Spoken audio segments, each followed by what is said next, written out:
Hallelujah. Hallelujah. Giving all praise to the Most Holy One, Laywi-Yisrael, Yehovah. Once again, here on Israelite Awakenings, we're regrouping. I have with me Meshiyah.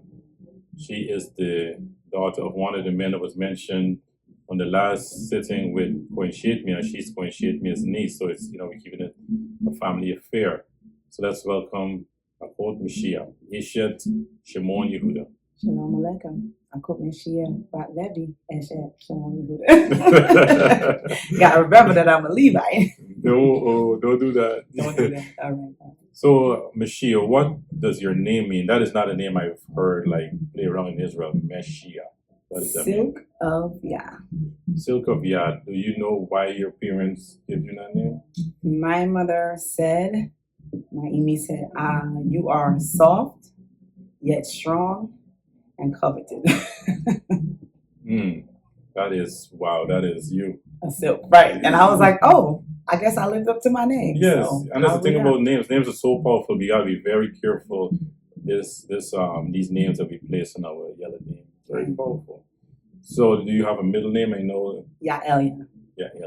Okay. And it kind of was funny because I'm like, wait, Ya'elia is like saying Lord. But that's my Sandoki, my godmother. She delivered me in a home in Brooklyn, New York, and so I'm named after Sandoki Ya'elia, who is the mother of Kohen Sadok. Wow. Yes. Family.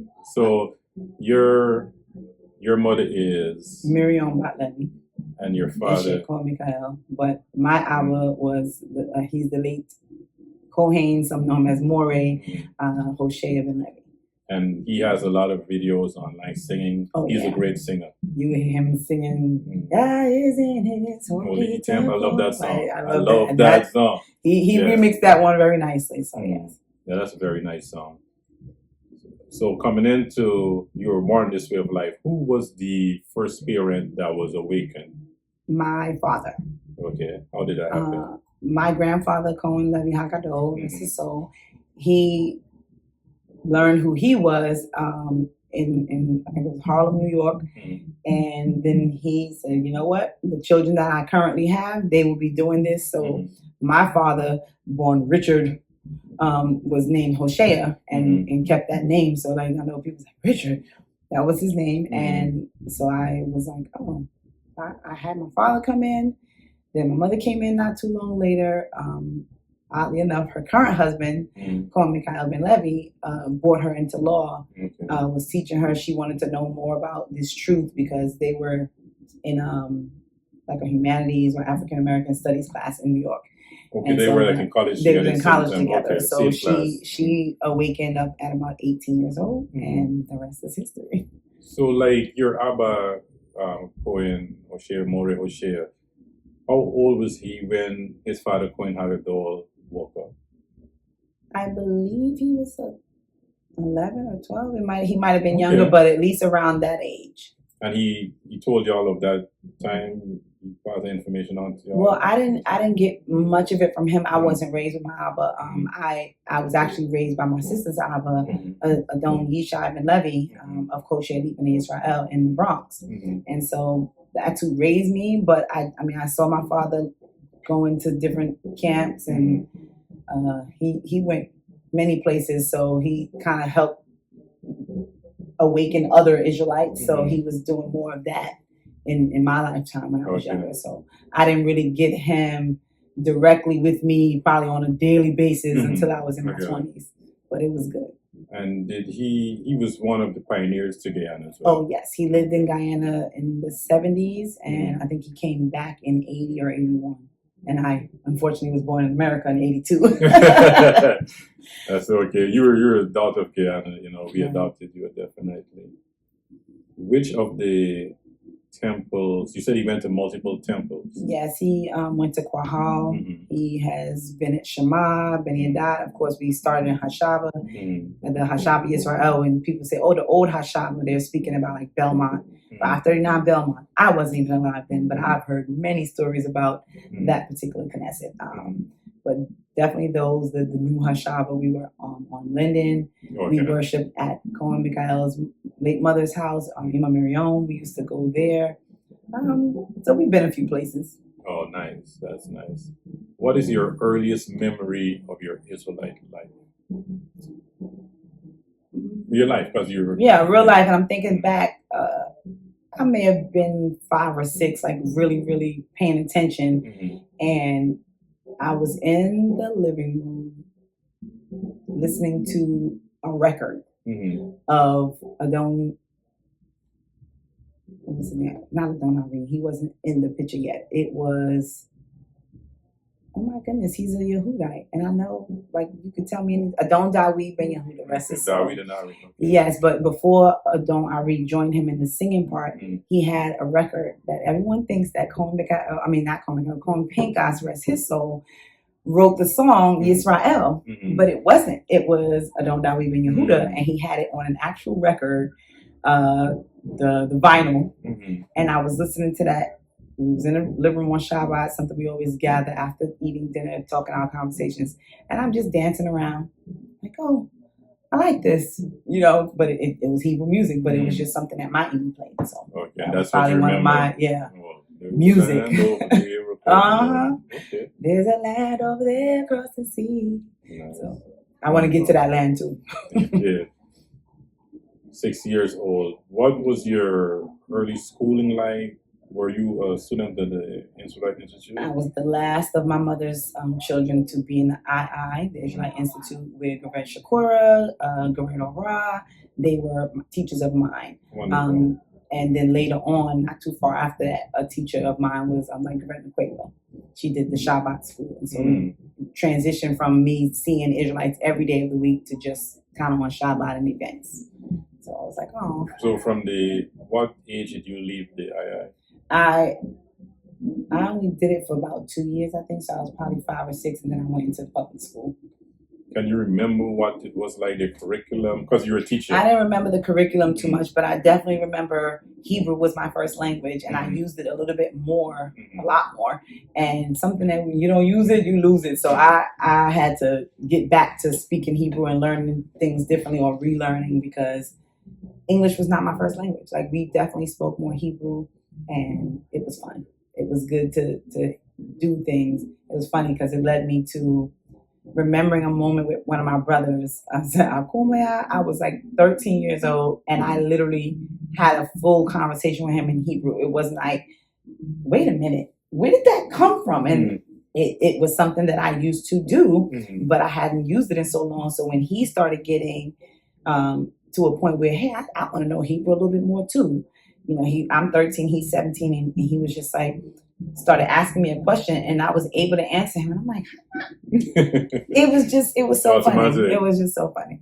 But yeah, that was another memory I could remember a little bit after leaving the school and going into public school and seeing that people just know everybody wasn't the same. People were dressing differently, and I was just like, oh, okay.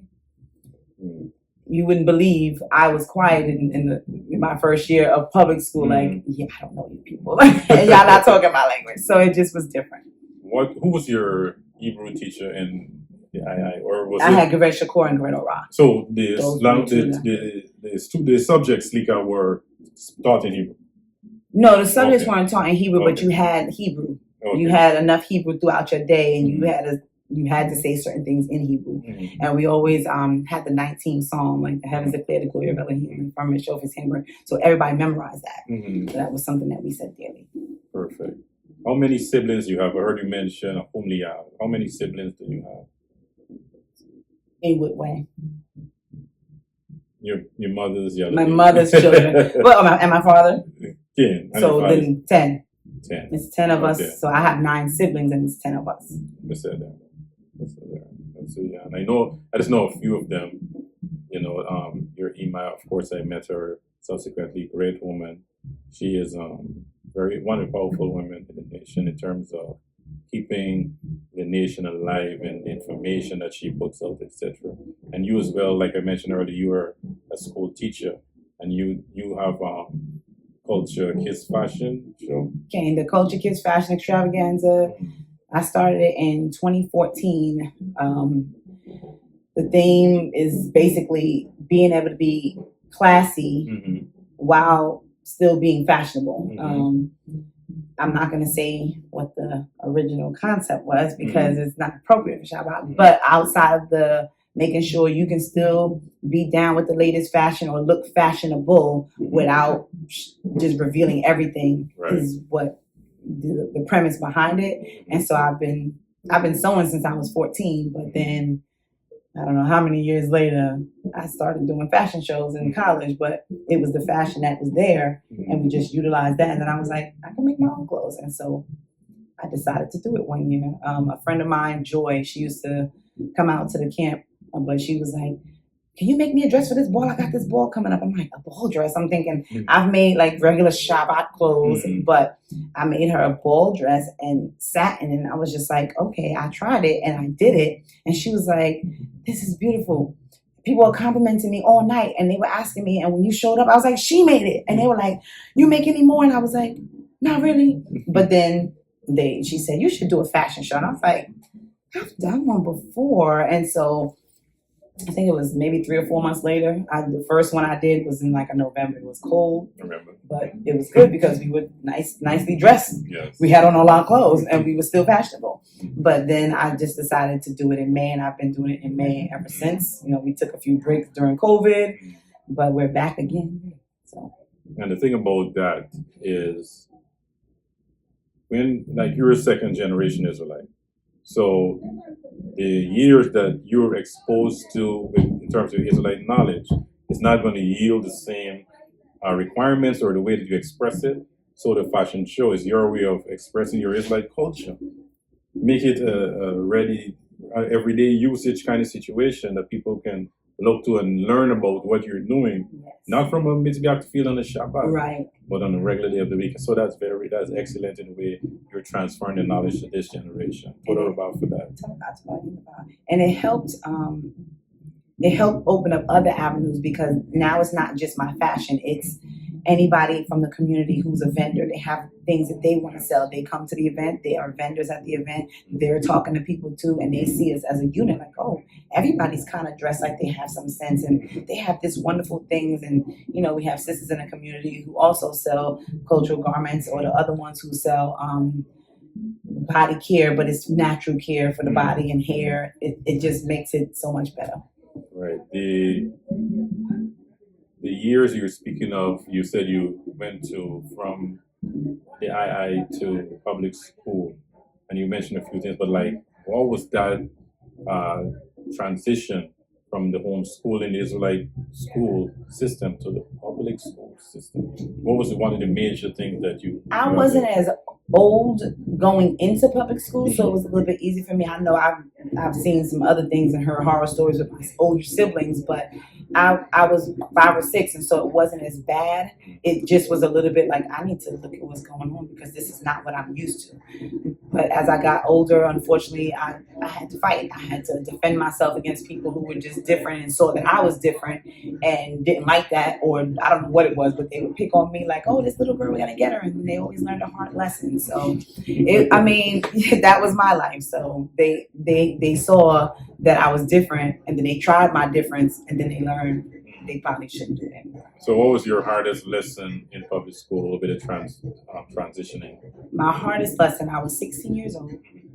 I was going on my senior trip, about to graduate high school, and on a Friday, in the day, although it was day, I'm like, oh, my friends smuggled some vodka. We drinking vodka, orange juice. We're up north. We're about to go snow tubing. Like, it's being a teenager. And when the sun went down, you know, it's January, so the sun goes down pretty early in America. The vodka hadn't worn off.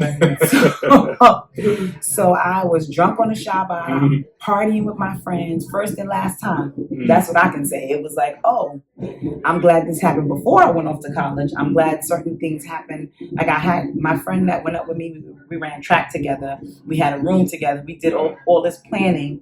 We wound up having a fight on that same trip. And I was like, oh, see, the Most High showed me to my face. I knew better and I did something different, trying to hang out with my friends. And so I'm always like, nope. That spirit. I will be able to tell people no. It allowed me to say no. Like, no, I'm good. I'm not doing that. And temper what I would and would not do, at least for the most part. So that was a one lesson I learned very young, because some people's, they go out, oh, we going out to college, let's go crazy, we gonna go out on Shabbat, we don't care, nobody's watching us. I learned then that the Most High was watching me, not just my ears. That's a blessing. Before you went any further, I'm glad I won the fight, but I didn't want to have the fight to begin with. You gotta mention that. You won that, but you gotta win it. So what would you say your burning bush moment was? Was that it? Like, what's weird is I had a burning bush moment when I was like 8 or 9. I was standing in between my Amy and Laywi-Yisrael's room. It's like 2, 3 in the morning. I get up and I go to the bathroom, but I'm coming downstairs like, why? I had a bathroom upstairs. I don't know what it was. I walked downstairs. It's almost as if I was sleepwalking. And then I was just standing there after I'm in between their rooms. It's like 2, 3 in the morning. And I'm pinching myself like, am I real? Like the existence of my being. It was odd. It never happened again, which was, I'm kind of grateful to an extent, because that spiritual experience, everybody can't handle it. And I was, like I said, 8 or 9. So I was just like, okay, this is different. But I really had the, am I here moment. So it was nice, but it was different. Kind of scary. Wonderful. So you are a math teacher? Yes. Math. I've been inclined to numbers, like when they took Regents in New York and they were like, oh, she's in the 95th percentile, let's give her an award. I was like, okay. I'm not knowing what it really meant. I was in probably 5th grade. I knew I was doing well, but they were like, this is a big deal. You're coming from this small public school in the Bronx and you're doing better than 95% of the people your age. And I'm like, oh, okay, I get that. Like, I really do get that now. And so you couldn't tell me I was going to be a teacher. I'm like, oh, I went to school for business. I want to get money. I want to run a business. I want to do this. Most I said, no. You're going to teach.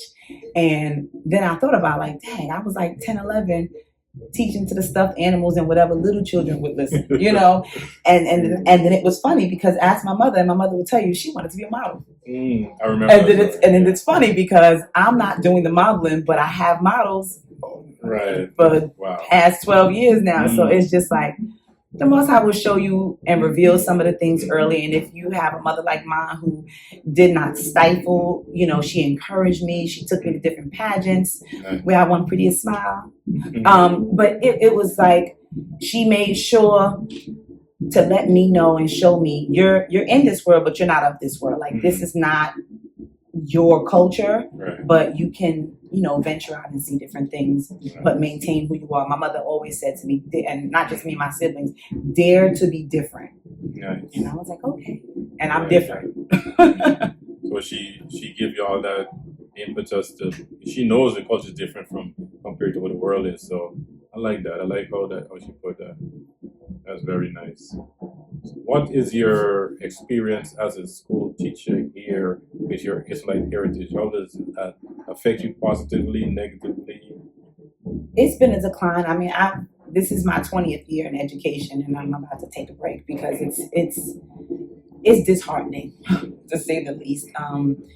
The children don't even care about education, and then they don't care about what their parents think either. Like I had a child actually tell me, I am only here to keep my parents out of court. I was just like, wow. Not because you want to grow, you want to get better, you want to. So, he spurred me to do a lesson that wasn't even a real lesson. It was just like, kind of like come to the Lord moment. Let's put these books down and let's do this. Let's look at all of the things that you would need math for in life. And they were like, because, sometimes I'm never going to use this. I'm never going to use this. Yeah, that's and then I'm like, okay, let's take a look at it. And so you'd be surprised. Like one child wrote alimony, and I was just like, okay, you shouldn't know about that right away, but you know that it includes math, it includes money, and so it's just a thing that they're not intrinsically motivated. Wow, that is something else. And education is a scary field now because the children. I've had schools, we've had, shutdowns, lockdowns. People are told that somebody had a weapon, and it's not the safest environment in my opinion. And then for me to be in a middle schoolers are different.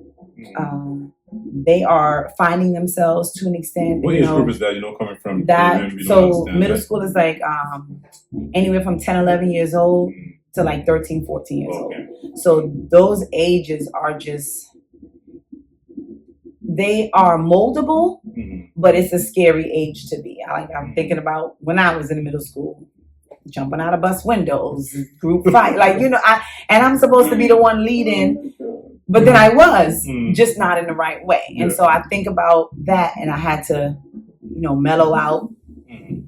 It was good, because if I would have stayed who I was or where I was, I probably would have been under somebody's jail. Everybody can't stay in New York and still be the same them.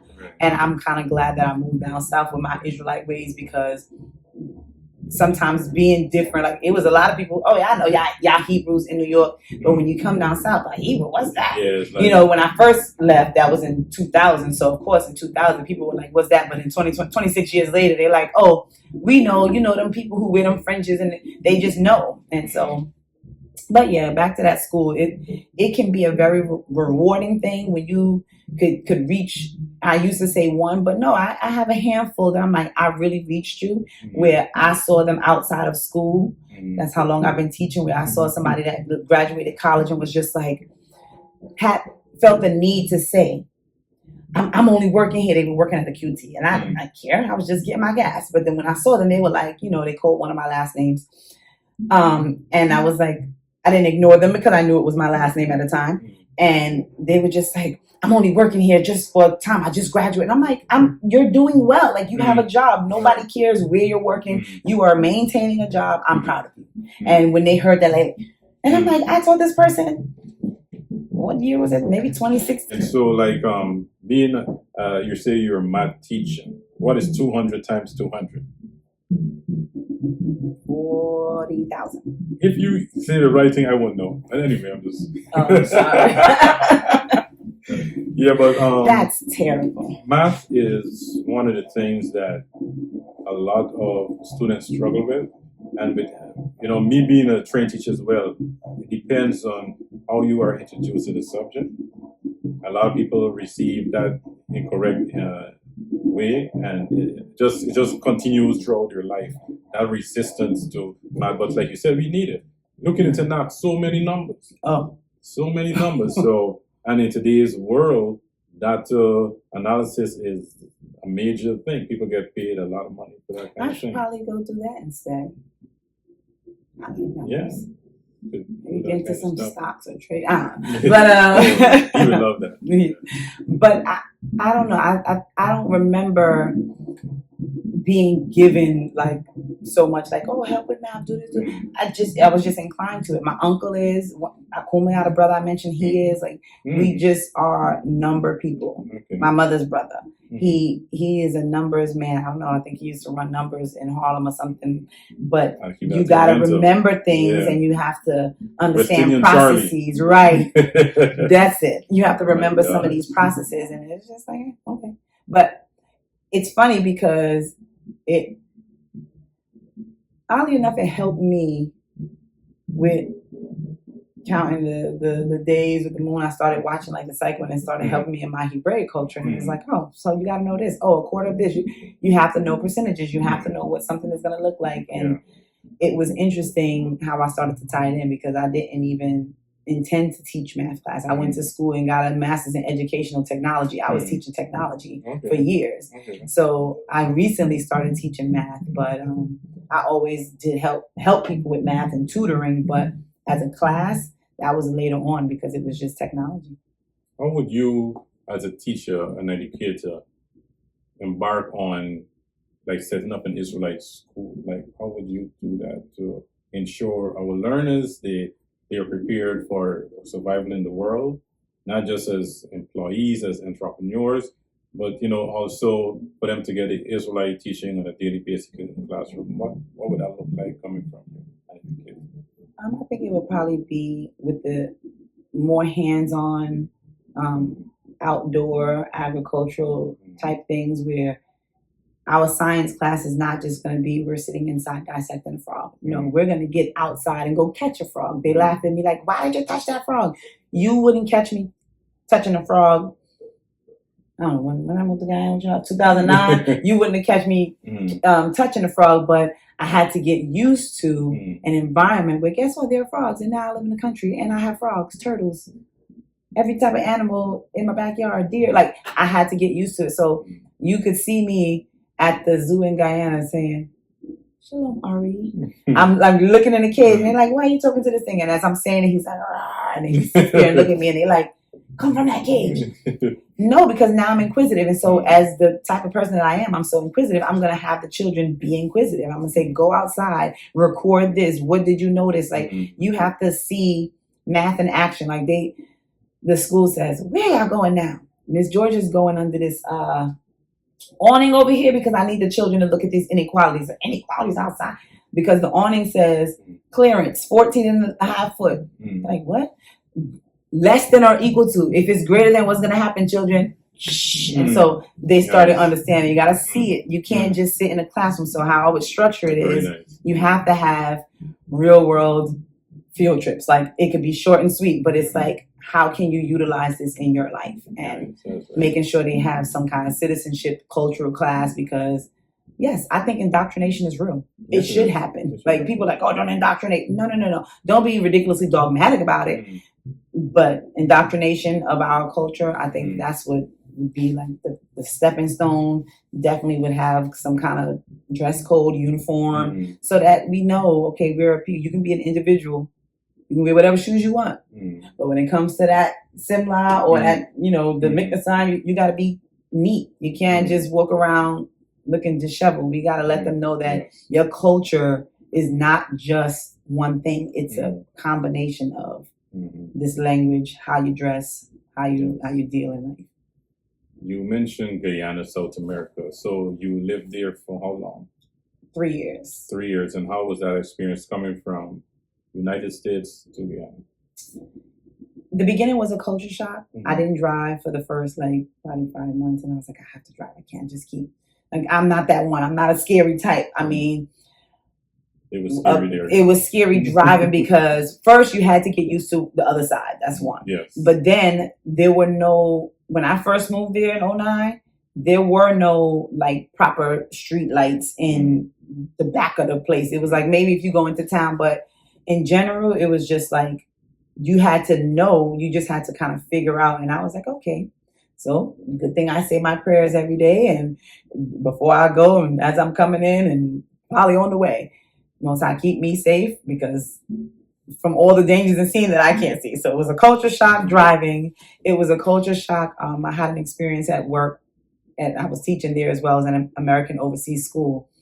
And it was something that arose. And I was just like, I turned to the teachers. We were in there and I'm like, y'all better be lucky y'all have a job. And did I get fussed out? Like, it's not just about having a job and we get treated. And I was just like, oh.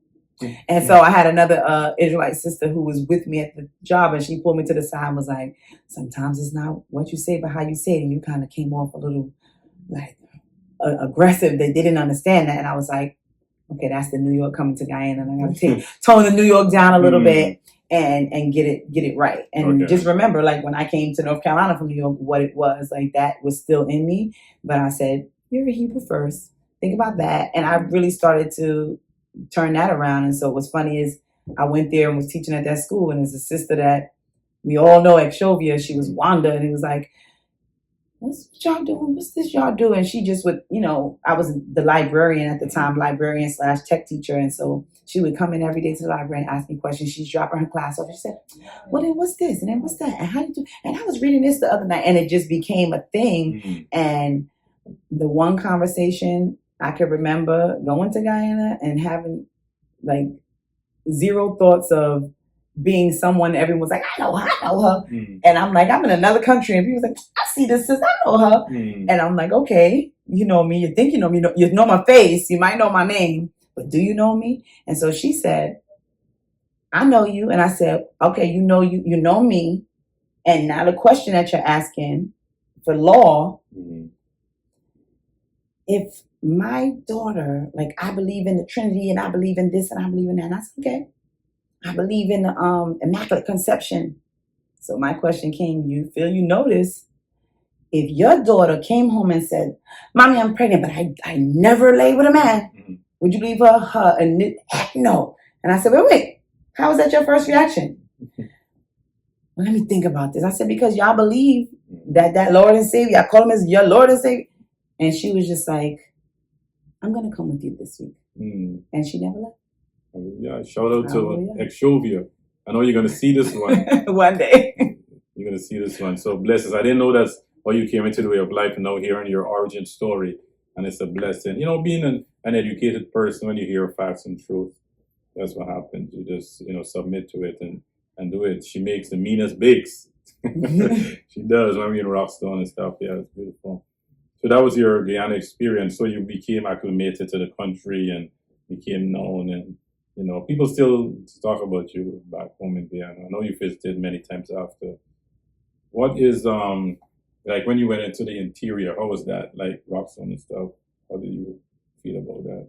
So because that's jungle. Yeah, my brother-in-law. The first time I went, I was with my brother-in-law at the time. Uncle-in-law, he's both. He was both. Avishai. He took me up there. We were sitting there looking over the thing. He's like, and this is the vision. We're gonna do this and we're gonna do that. Because before anything was there, like the only thing that I went back because I was like, take me to the plant. He said, take me to my plant. I said, probably a tree now. I had planted in 2007. We visited, and I planted a pineapple tree up there. Okay. So when I went back, I was like, take me to my plant. And so 2 years later, he's taking me up there because now I live there. And he was like, this is the vision and that and that. And I saw it, and I cried. And he turned to me and was like, Meshiyah's crying. Like, he just started laughing. I'm like, this guy, he couldn't take anything seriously, but my heart was touched. And so it was just funny because I just started crying, like, wow, I could see it. And we really could get out of this jungle and whatever. So that was fine. And then as we, since we're there, we live in there, we started going on trips, seeing it more. And I went to spend the night. And they were just like, there's an outhouse. I got to use the shamush. I got to go to the restroom. I'm like, I'm not going to just sit here. They're like, it's dark outside. Nature calls, you answer it. It doesn't matter if it's dark or light, you gotta go. And they was just like, you're brave. I'm like, no, I'm sensible. So for me, the interior was just like, you're just here. Like, I'm the city mouse, country mouse. Like, I was born in the city, but you would never know because whatever environment I'm put in, the Most High has allowed me to prosper. So I'm just thankful that I didn't let any fear of a snake or any other thing that would have been in the jungle with me at night that I might not have seen. Because like I said, I say my prayers and I trust that the Most High is going to protect me. So it wasn't so bad for me. I enjoyed it and I like to go back soon. What's the name mean? Soft but strong? Oh. Exactly. As a second generation Israelite woman, what do you see the future of the nation? Like, what would you like to see happen? How would you even assess where we are as a nation in the second generation? Yeah, I guess I would say what I would like to see happen is that we genuinely, so the portion that we did today in Leviticus 19, that we genuinely love our brothers and sisters the way we would love ourselves and love them in our heart for real and not be hateful and spiteful. The backbiting, the cattiness. And I have to say that because I learned a few lessons myself. And so just hoping to see the nation truly get along and work together, even when you don't agree, but disagree respectfully and not try to cut people down and, insult their intelligence or whatever like that. And then where I see us now is kind of still teeter-tottering on the line of not being respectful to one another or holding grudges. Somebody did something 20 years ago and you can't let it go. Right. It's a lot. Or you have a vision of someone and instead of allowing them to show you something different because they've wronged you once, they're just cut off for life, and it's weird. And I don't, it's like if we want the Most High to forgive us every Yom Kippur, we have to find it in ourselves to forgive one another so that we can move forward in our greatness and be the head and not the tail. So I think that once we get that a little bit better or a little bit more of us, because everybody's not going to make it, only a remnant, that remnant is going to be like, okay, I'm wholly determined in righteousness and I think I got this and I'm going to work toward it. Not that we're never going to make mistakes, but that we're truly striving to get it right. and not to just wing it or be like, I'll fake it till I make it. No, I don't want to fake it. I want to make it. I don't want to just survive. I want to thrive. And I believe that if we get it together individually and then come together with those individual healings, that we'll be in a better place. That's wonderful. What is your, like, what message you would leave with the people? Like, you know, your final words. Look directly at the people. Activate your spirit. The Most High, we think that we're waiting on the Most High. The Most High is waiting on us. If we can activate our spirits to do what is right and pleasing in His eyesight, don't be afraid to offend a person if it means that you would offend the Most High instead. Do not offend the Most High. Do what is right and just, because the Most High is about just weights and balances. So we have to balance, you know, that, oh, I'm annoyed. Okay, take your annoyance, see where the root of it is, fix it, and then move forward in righteousness so that we could be good. Search for peace, not happiness. Hallelujah. Hallelujah. Todarabah, Meshiyah, silk of Yah.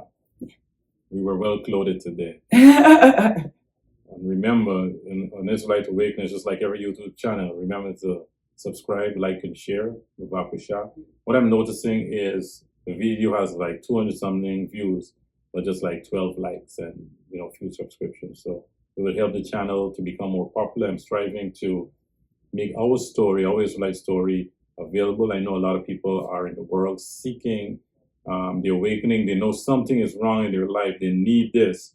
And these videos, if they reach them, will help them to reawaken to the Holy One of Israel. We serve the Creator. We study the Hebrew scriptures, that is called the Old Testament. We keep the whole high holy days, and we strive to do what's right and pleasing in the eyesight of the Most Holy One of Israel. Hallelujah.